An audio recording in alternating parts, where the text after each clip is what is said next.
దేవుడి లేఖనాలు చదువుకుందాం. మత్తయి సువార్త 1వ అధ్యాయము 18వ వచనం నుండి చివరి వరకు, అలాగే చదువుకున్న లేఖనాలను బట్టి పరిచర్య చేయడానికి మన మధ్యలోనికి సుందరయ్య గారు వచ్చారు. వారు వచ్చి సందేశాన్ని అందించవలసిందిగా ప్రేమతో ఆహ్వానిస్తున్నాం. Welcome sir.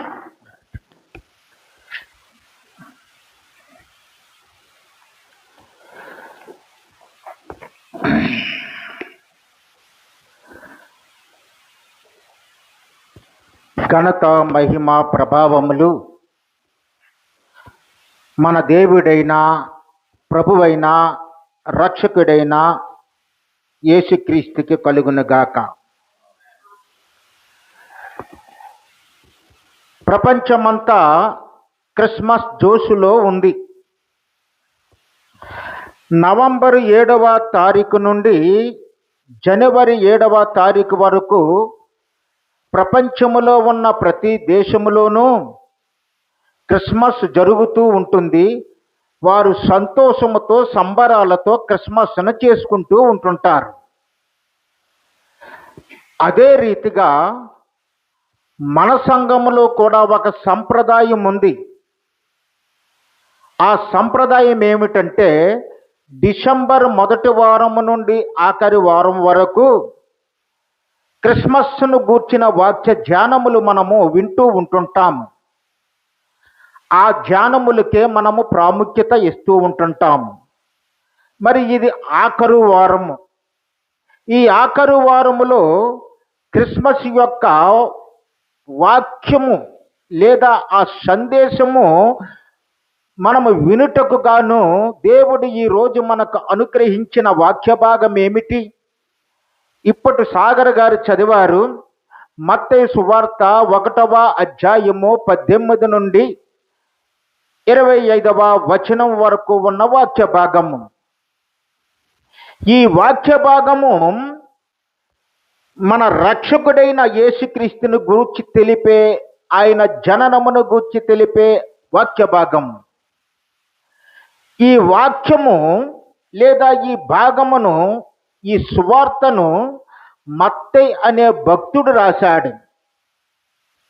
ఈ మత్తయికి మరొక పేరుంది. ఆ పేరు లేవి. మత్తయికున్న మరో పేరేంటండి? లేవి. ఈ మత్తయి సుంకము వసూలు చేసేవాడు, అనగా సుంకరి. మన తెలిసే భాషలో చెప్పుకుంటే పన్నులను వసూలు చేసేవాడు. కపెర్నహూం అనే చోట్లో కూర్చుని పన్నులు వసూలు చేస్తూ ఉండగా, నువ్వు నన్ను వెంబడించు అని చెప్పారంతే. వెంటనే అక్కడ నుండి లేచి అతను ఉద్యోగాన్ని వదిలిపెట్టి, హోదాను వదిలిపెట్టి ప్రభు వెంట వెళ్ళిపోయాడు. చివరికి యేసు ప్రభువుకి శిష్యుడయ్యాడు. ఆ మత్తయి గారు ఈ సువార్తను రాశారు. పరిశుద్ధ గ్రంథములో ఉన్న 4 సువార్తలలో యేసుక్రీస్తు యొక్క పుట్టుక గురించి రాసినవి 2 సువార్తలు. అవి ఏమిటి అంటే, మత్తయి రాసిన సువార్త మరియు లూకా రాసిన సువార్త. మన బోధకులు మనము ఎక్కువగా క్రిస్మస్ కాలంలో ఏమి ధ్యానము చేస్తూ ఉంటుంటామంటే, మరియ తల్లి గురించి జ్ఞానం చేస్తాం. వాక్యాలు మరియ తల్లి కోసం చాలా చెబుతాం. గొల్లల గురించి చెబుతాం. జ్ఞానులు వచ్చారు, యేసును చూశారు, కానుకలు సమర్పించారు అని చెప్తాం. జ్ఞానులకి దారి చూపిన నక్షత్రమును గురించి క్రిస్మస్ మాసములో క్రిస్మస్ సందేశాలుగా ఇస్తూ ఉంటుంటాం. అంత మాత్రమే కాదు, యేసు ప్రభువారు పరుండబెట్టిన ఆ పశువుల తెట్టును కూడా మనము వాక్యముగా మలచి చెబుతాం. అన్నిటినీ చెబుతాం. కానీ ఒక వ్యక్తిని మాత్రము మర్చిపోతాం. ఆ మరిచిపోయిన వ్యక్తే మనము చదువుకున్న ఈ వాక్య భాగంలో ఉన్న వ్యక్తి. ఆ వ్యక్తి మౌన విశ్వాసి. ఆయన పరిశుద్ధ గ్రంథంలో ఎక్కడ మాట్లాడినట్టు మనకు కనపడదు. మీరు చదవండి, లూకా సువార్త చదవండి, మత్తయి సువార్త చదవండి. ఆ వ్యక్తి మౌన విశ్వాసి. ఈ మౌన విశ్వాసి ఎవరంటే యోసేపు. మౌన విశ్వాసి ఎవరు? యోసేపు. ఈరోజు మనము మౌన విశ్వాసి అయిన యోసేపు గురించి చెప్పుకుంటున్నాం. యోసేపు గారి గురించి చెప్పుకోవాలంటే ఆయన ఏ తరమునకు చెందినవాడో మనకి కావాలి. అబ్రహాము నుండి దావీదు వరకు 14 తరములు. దావీదు నుండి ఇశ్రాయేలీలు బబులోను చెరకి వెళ్ళిపోయే వరకు 14 తరములు. మరలా బబులోను చెర నుండి క్రీస్తు పుట్టిన వరకు 14 తరములు. అనగా మొత్తము 42 తరములు. ఈ 42 తరములలో ఆఖరు తరము వాడు ఈ యోసేపు అనే ఈ విశ్వాసి. ఆఖరు తరం వాడు. మరి ఈ యోసేపు బాల్యము గురించి ఎక్కడన్నా రాయబడిందా? ఆయన యవ్వనం ఎక్కడైనా చెప్పబడిందా అంటే సువార్తలలో యోసేపు గురించి కానీ, యోసేపు పుట్టిక గురించి కానీ, బాల్యము గురించి కానీ, చేసిన ఆయన పెరిగిన విధానం గురించి కానీ చెప్పబడలేదు. మరి ఇందులో చెప్పబడిన విషయం ఏమిటంటే ఈ సువార్తలలో యోసేపు మరియకు ప్రదానము చేయబడ్డాడు. మరియను యోసేపుకి ఇచ్చి పెళ్లి చేయడానికి ఆ యూదులు వారి కుటుంబ సభ్యులు ఏం చేశారు? ప్రదానము చేశారు. ఈ యోసేపు క్రీస్తు ప్రభు యొక్క జనన విధాన సంఘటనలో ప్రముఖమైన పాత్ర పోషించాడు. చక్కని పాత్ర పోషించాడు. ఇంకా చెప్పుకోవాలంటే యోసేపు దేవుని ఆజ్ఞకు విధేయత చూపించిన వాడుగా ఉన్నాడు. ఈ సువార్తల్లో మనము యోసేపు గురించి ఆ 3 విషయాలు చక్కగా తేటతెల్లంగా తెలుసుకోగలుగుతూ ఉన్నాం. మరి కారణం ఏమిటి? ఈయన బాల్యం ఎందుకు రాయబడలేదు, యవ్వనం ఎందుకు రాయబడలేదంటే ఈ సువార్తికుల యొక్క ముఖ్య ఉద్దేశము ఒక మనిషి యొక్క చరిత్రను రాయటము కాదు, కానీ ఆ చరిత్ర కాకుండా మనకు వచ్చిన రక్షణ, ఆ రక్షణ గూర్చిన సువార్తను ప్రజలకు చెప్పటం కొరకు వారు ఈ విధంగా రాయటము జరిగింది. కాబట్టి ప్రియమైన విశ్వాసులారా, క్రిస్మస్ అంటే క్రీస్తును ఆరాధించే పండగ. క్రిస్మస్ అంటే కేవలము క్రీస్తు పుట్టిన రోజు అని అనుకుంటాము. క్రిస్మస్ అంటే ముఖ్యముగా నీ మైండ్లో ఉండవలసింది ఏంటంటే దేవుడు మనుష్యుల మధ్యకు వచ్చిన రోజు. క్రిస్మస్ అంటే ఏంటి అని ఎవరన్నా నిన్ను అడిగారనుకో, నువ్వు వెంటనే చెప్పవలసింది మా యేసయ్య పుట్టినరోజు అన్నావంటే నీకు ఎంతే తెలిసినట్టు. యేసయ్య పుట్టినరోజే. నువ్వు చెప్పటం ఎలా చెప్పాలంటే క్రిస్మస్ అంటే పరలోకముని విడిచి దేవుడే మనుష్యుల మధ్యకు వచ్చిన రోజు. అందుకే మేము మా దేవుణ్ణి ఆరాధించుకుంటాము అని చెప్పాలి. ఈ సంఘటనలో క్రీస్తు జన్మించిన విధానములో మరియమ్మ తల్లి ఎంత ముఖ్యమో యోసేపు కూడా అంత ముఖ్యమైన వాడుగా మనము ఈరోజు ఈ వాక్యం విన్న తర్వాత తెలుసుకుంటాం. మరి యోసేపు ఎలాంటి వాడు మనకి ఎలాగ తెలుస్తుంది అంటే, మొదటగా యోసేపు నీతిమంతుడు. మొదటిగా ఆయన ఎలాంటి వాడండి? నీతిమంతుడు. మరి యోసేపు దావీదు వంశంలో ఉన్నవాడు. దావీదు వంశములో ఉండి పుట్టి పెరిగినవాడు. యూదులలో ఏ యువకుడికైనా, ఏ కుర్రవాడైనా పెరిగి పెద్దవాడైతే వారికి ఏం చేస్తారంటే, యుక్త వయసు వచ్చిందని భావించి వారికి ఏదో ఒక చక్కని కన్యకను చూసి ఆ కన్యకతో వివాహము జరిపించాలని ఏం చేస్తారు, వారు పెళ్లి సంబంధాలు వెతకటము మొదలు పెడతారు. కానీ ఒక సేయింగ్ ఏమని చెబుతుందంటే, marriages are made in heaven. పెళ్ళిళ్ళు ఎక్కడ జరుగుతాయట? స్వర్గములో జరుగుతాయట. అంటే దాని అర్థం ఏమిటంటే, పెళ్ళిళ్ళు దేవుడు నిర్ణయించిన ప్రకారముగానే జరుగుతాయి. ఇప్పుడు దేవుడు ఒక నిర్ణయానికి వచ్చాడు. నీతిమంతుడైన యోసేపు, అలాగే ఆయన కుమారుడు భూమి మీదకి రావాలి. భూమి మీదకి రావాలంటే ఒక పరిశుద్ధురాలైన కన్యక కావాలి. ఆ కన్యక ఎవరంటే మరియమ్మ తల్లి. ఈ మరియమ్మ తల్లి యోసేపుకు ప్రదానము చేయబడ్డది. యూదులకు ఒక ఆచారము. ఆ ఆచారం ఏమిటంటే, ఈ ప్రదానము చేసిన నాటి నుండి ఈ యువకుడు ఏం చేయాలంటే, ఈ ప్రదానం చేసిన నాటి నుండి 1 సంవత్సరములోపు వీరు నివసించటానికి, సుఖముగా బ్రతకటానికి ఒక చక్కని ఇల్లును నిర్మించుకోవాలి. అంతేకాదు తన భార్యను పోషించుకోవడానికి ఏదో ఒక పనిని నేర్చుకోవాలి. ఇవి 2 ఆ సంవత్సర కాలములో చేసి, ఆ సంవత్సరము లోపు కానీ లేదా సరిగ్గా ఈ తారీఖున ప్రదానము చేసుకున్నాడంటే మరలా వచ్చే సంవత్సరం ఇదే తారీఖున వారిద్దరికి ఏం చేయాలి?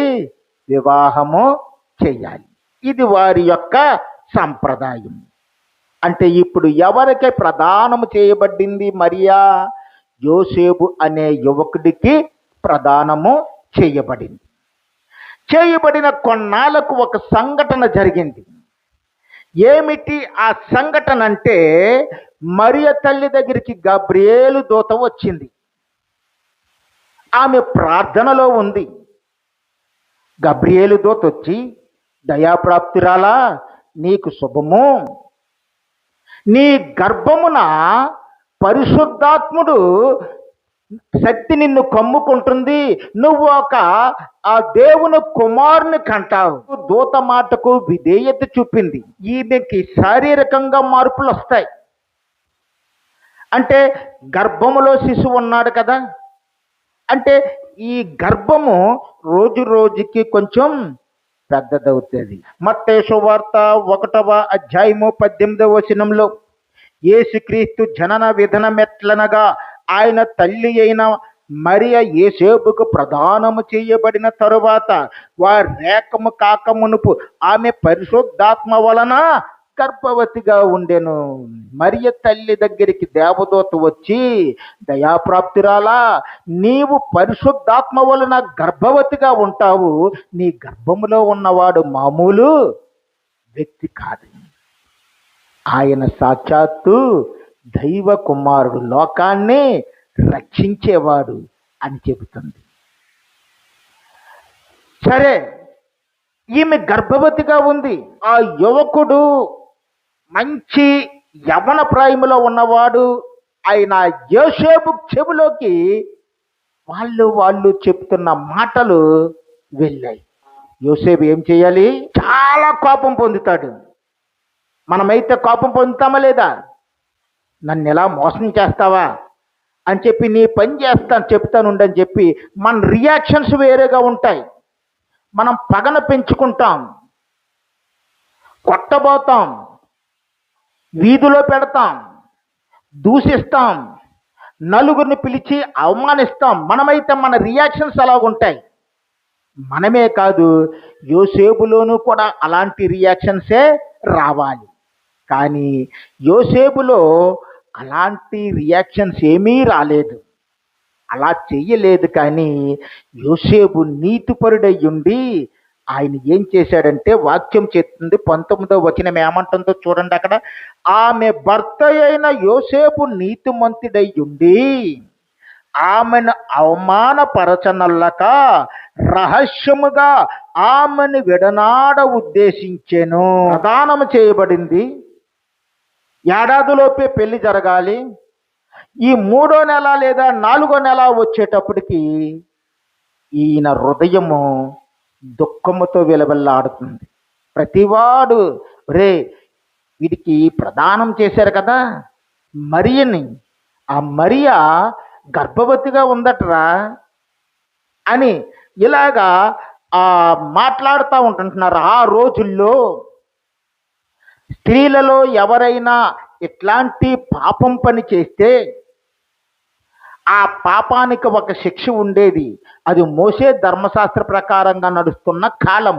ఆ శిక్ష ఏమిటంటే పాపము చేసిన స్త్రీని వీధిలోకి తీసుకొచ్చి ఆ ఊళ్ళో వాళ్ళందరూ పోగుబడి ఒక్కొక్కరు ఒక రాయి తీసుకుని చచ్చే వరకు కొట్టటం. ఇప్పుడు మరియని ఏం చెయ్యాలి? ఈ యోసేపు వీధిలోకి తీసుకొచ్చి నలుగురిని పిలిపించి ఆమెను శిక్షించాలి. కానీ ఈయన అలా చేయలేదు. చేయకుండా ఈయనేం చేశాడంటే ఆమెను అవమానపరచకూడదు, ఆమెను నేను అవమానపరచకూడదు, ఎంత మాత్రము ఆమెకు సిగ్గు కలిగించకూడదు. అది దేవుడే చూసుకుంటాడు. నేనేం చేస్తానంటే ఈ రాత్రే ఇక్కడ పడుకొని ఎవరికి తెలియకుండా ఎటో దూర ప్రాంతం వెళ్ళిపోతాను, ఆమెని విడిచిపెట్టి వెళ్ళిపోతాను అని చెప్పి నిర్ణయించుకున్నాడు. నిర్ణయించుకుని అదే బాధతో అలాగ నిద్రలోకి వెళ్ళిపోయాడు. ఇతని యొక్క నీతి యొక్క ప్రవర్తన అందులో కనపడుతుంది. అవమానపరచలేదు. ఇతని చేతులు అంతా ఉంది. అతని మామను పిలవచ్చు, అతని అత్తను పిలవచ్చు, అతని బంధువుల్ని పిలవచ్చు. ఇదిగో మీ అమ్మాయి ఇలా చేసింది, మీ అమ్మాయికి శిక్ష పడాలి, శిక్షించవచ్చు, అవమానపరచవచ్చు, ఎన్నన్నా చేయొచ్చు. కానీ ఇతను నీతిమంతుడై ఉంది. ఆమెను అవమానపరచకుండా ఆమెను రహస్యముగా విడిచిపెట్టాలనుకున్నాడు. సామెతలు 12వ అధ్యాయము 26వ వచనము, నీతిమంతుడు తన పొరుగువానికి దారి చూపును, భక్తిహీనుల ప్రవర్తన వారిని దారి తప్పించును. ఎవరైతే నీతిగా జీవించాలని నీతియుక్తముగా బ్రతుకుతారో పొరుగువాడి యొక్క పాపాలను ఏం చేస్తాడు? బయట పెడతాడా? బయట పెట్టడు. మనమైతే పెట్టేస్తాం. క్షమిస్తాడు, దారి చూపుతాడు. ప్రభువైన యేసు చెప్పింది అదే. మనము మన పొరుగు వారిని ప్రేమించాలి. అదే అంటున్నాడు కదా ఆయన, నిన్ను వలె నీ పొరుగు వారిని ప్రేమించు.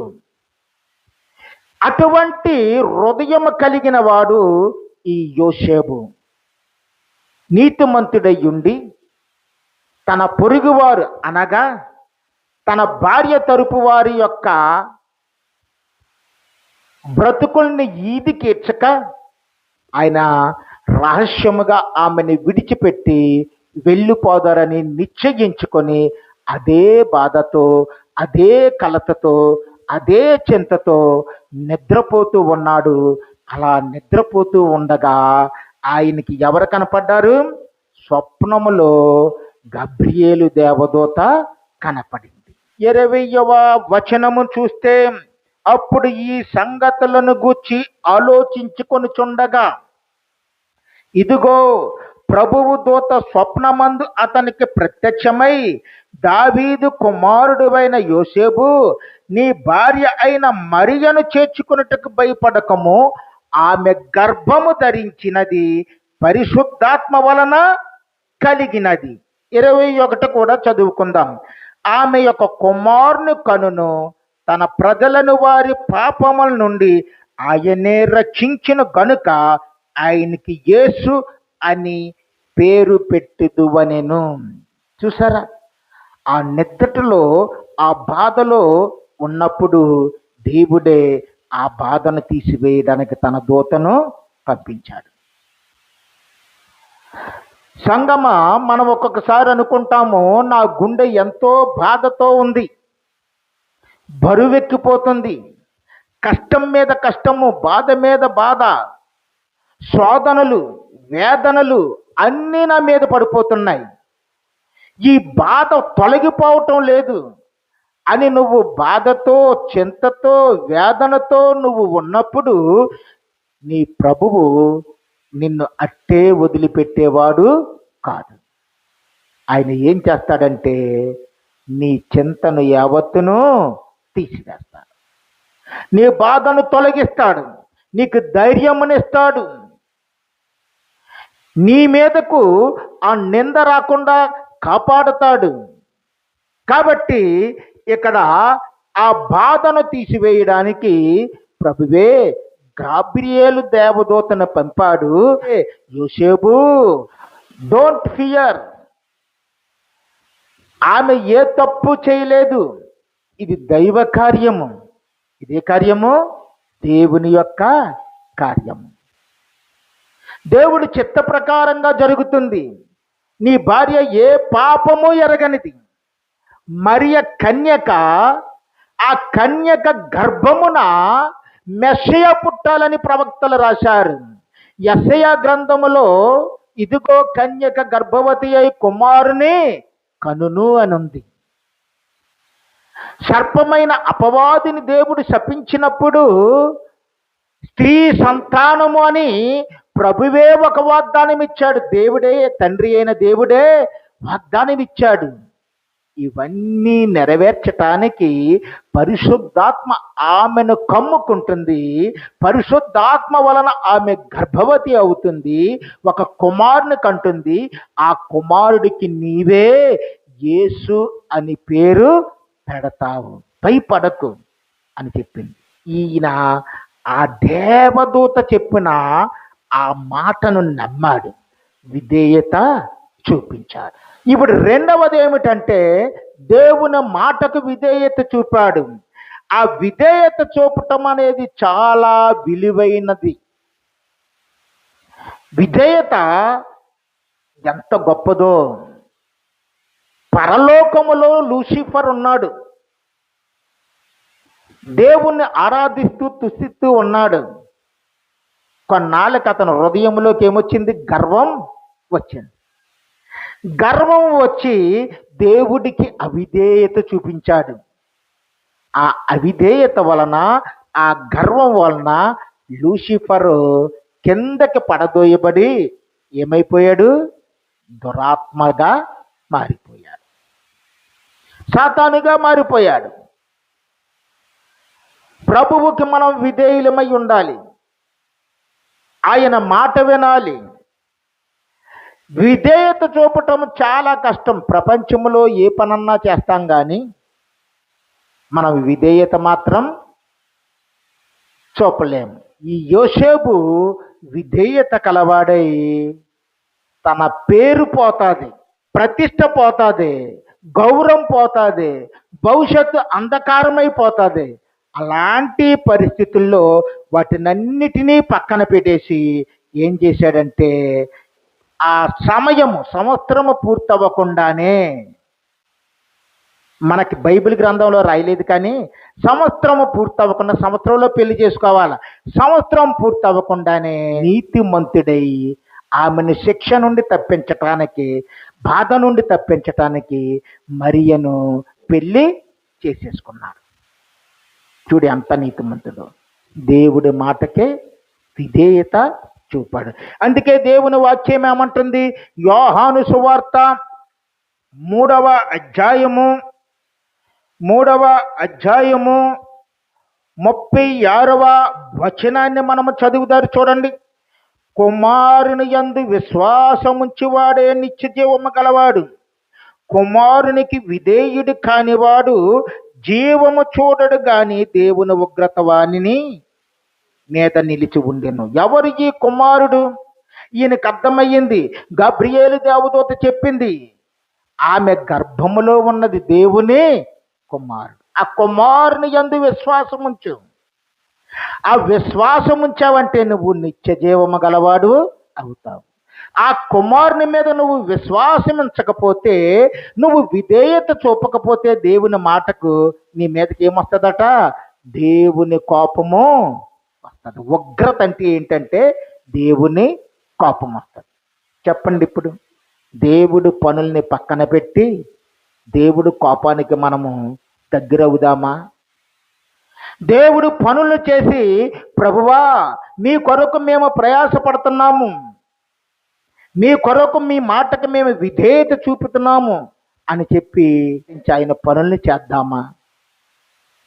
ఈ యోసేపు దేవుని మాటను విధేయత చూపాడు. విధేయత చూపి దైవ కుమారుడు, నా భార్య కడుపులో ఉన్నవాడు మామూలు వాడు కాదు, ఆయన దైవ కుమారుడు, ఆయన పరిశుద్ధుడు, ఆయన లోకరక్షకుడు అని నమ్మాడు. నమ్మి మూడవదిగా ఆ లోకరక్షకుడికి సంరక్షకుడయ్యాడు. మూడవది ఏంటండి? యోసేపు. మూడవది యోసేపు లోకరక్షకుడికి సంరక్షకుడయ్యాడు. ప్రొటెక్షన్,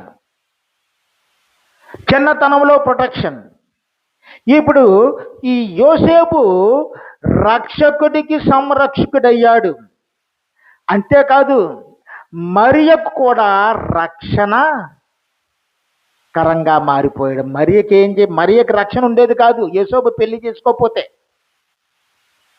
అందరూని ఆమె యొక్క శారీరక స్థితిని గమనించి ఈమె గర్భవతి అయ్యింది, ఈమె గర్భవతి అవ్వడానికి కారణం ఎవరో అయ్యి ఉంటారు, ఈమె వ్యభిచారం చేసింది, బయటకు లాగండి, రాళ్ళెత్తి కొట్టి చంపుదాము అని చెప్పి మరియని చంపేసేవారే.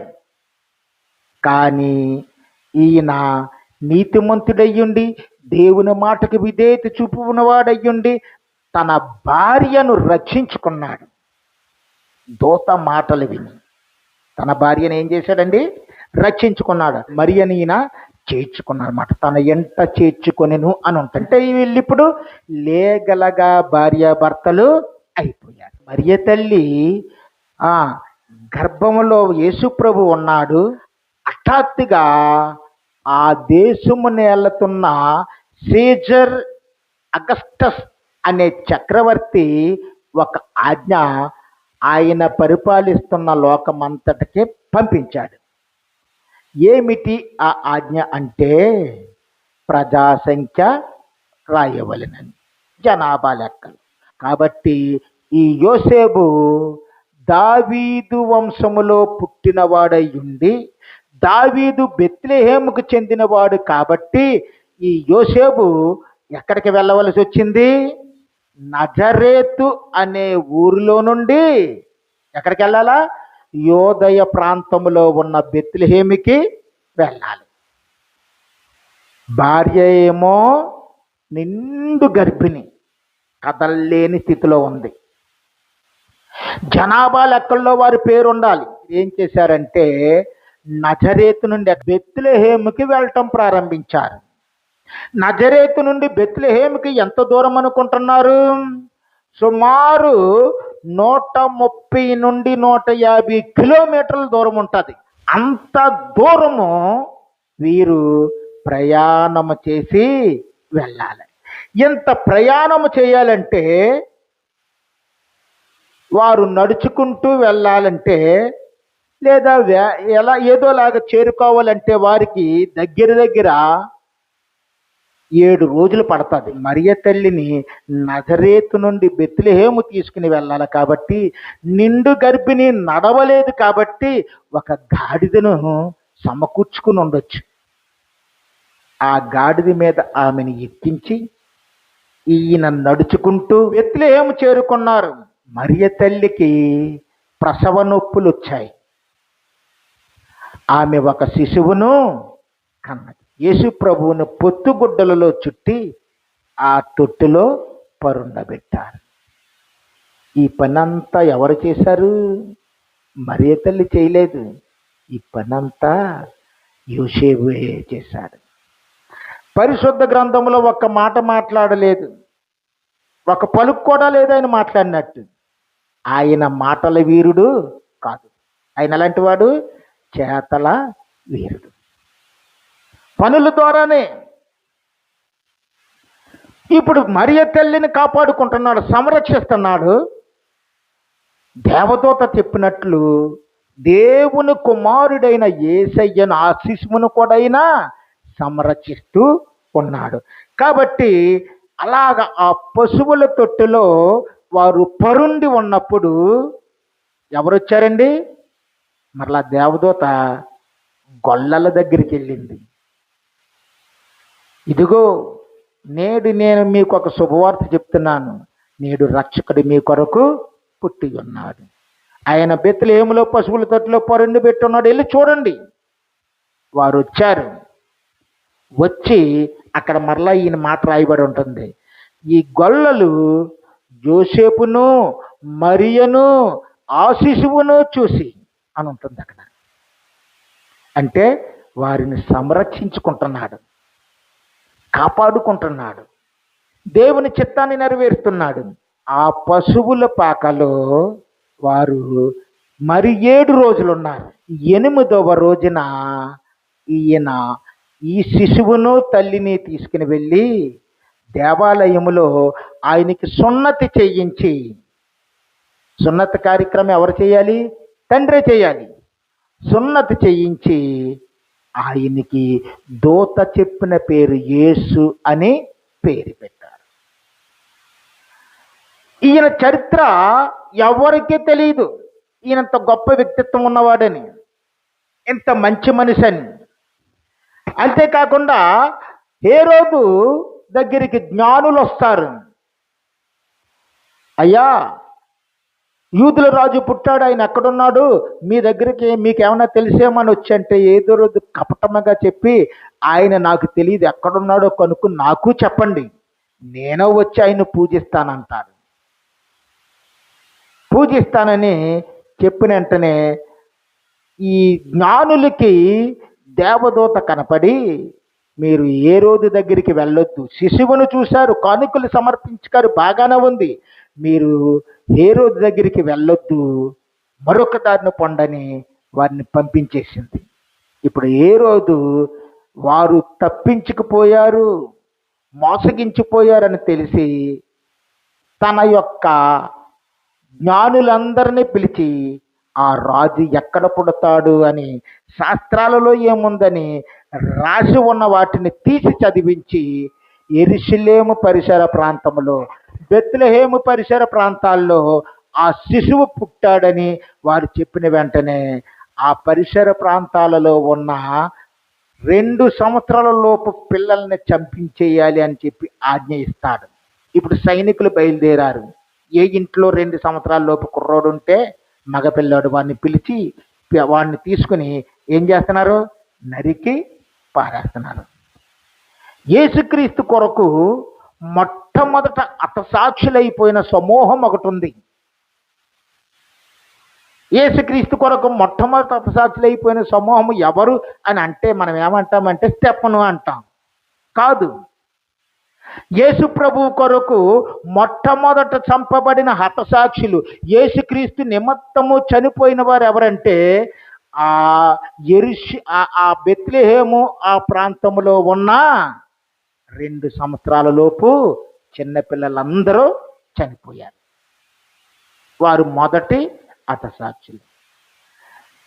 ఆ సమయములో దేవదూత మరలా హేరోదు ఎలా చంపిస్తున్నాడని చెప్పి యోసేపు హేరోదు ఎలాంటి ఆజ్ఞ ఇచ్చాడు, నీవు ఈ శిశువును తీసుకొని ఐగుప్తుకి వెళ్ళిపో. అర్ధరాత్రి మొదలు పెట్టాడు నడక. ఎంత మంచివాడు చూడండి. మరియ తల్లిని, ఆ శిశువుని తీసుకొని ఆ శిశువుని కాపాడటానికి, సంరక్షించటానికి ఐగుప్తుకి వెళ్ళిపోయాడు. కొన్నాళ్ళయింది. ఐగుప్తులో మరలా ఉన్నప్పుడు ఇలాగ ఒక 2 సంవత్సరాల పైబడి ఐగుప్తులో ఉండొచ్చు బహుశా. ఆ 2 ఏళ్ళు పూర్తి అయిపోయిన తర్వాత హేరోదు ఏ పిల్లలనైతే చంపించాడో ఆ హేరోదు చచ్చిపోయాడు. అప్పుడు దూత చెబుతుంది, శిశువుని చంపాలనుకున్నవాడు చచ్చిపోయాడు, నువ్వు మరలా ఇజ్రాయేల్ దేశానికి వెళ్ళు. వెళ్ళిపోతున్నారు ఇజ్రాయేల్ దేశానికి. ఇజ్రాయేల్ దేశానికి వెళ్ళిపోతూ ఉండగా మరలా దూత వాళ్ళకు ప్రత్యక్షమయ్యి, ఇజ్రాయేల్ దేశానికి వెళ్ళకు, నజరేతుకి వెళ్ళిపో. ఎందుకంటే హేరోదు కుమారుడు హేరోదు కంటే బహుక్రూరుడు, వాడు అలాంటి వాడే, కాబట్టి నజరేతుకు వెళ్ళు అన్నప్పుడు ఈయన నజరేతుకి వెళ్ళి అక్కడ నివాసం ఏర్పాటు చేసుకున్నాడు. నివాసం ఏర్పాటు చేసుకొని మరియను, యేసు ప్రభువుని తన యొక్క కష్టముతో, తన యొక్క శ్రమతో వడ్రంగి పని చేస్తూ పోషించాడు, సంరక్షించాడు. కాబట్టి యోసేపు ఎలాంటి వాడయ్యాడంటే ఆదర్శవంతుడైన తండ్రి అయ్యాడు. మరి ఇటువంటి యోసేపు గురించి మనం చూసినప్పుడు క్రిస్మస్ అనేది మరియ తల్లికి సంబంధించినదే కాదు, యోసేపు పాత్ర కూడా బహు గొప్పగా ఉంది. యోసేపు నీతిమంతుడై ఉన్నాడు. యోసేపు దేవుని మాటకు విధేయత చూపాడు. యోసేపు రక్షకుడికే సంరక్షకుడై ప్రభువును పెంచాడు.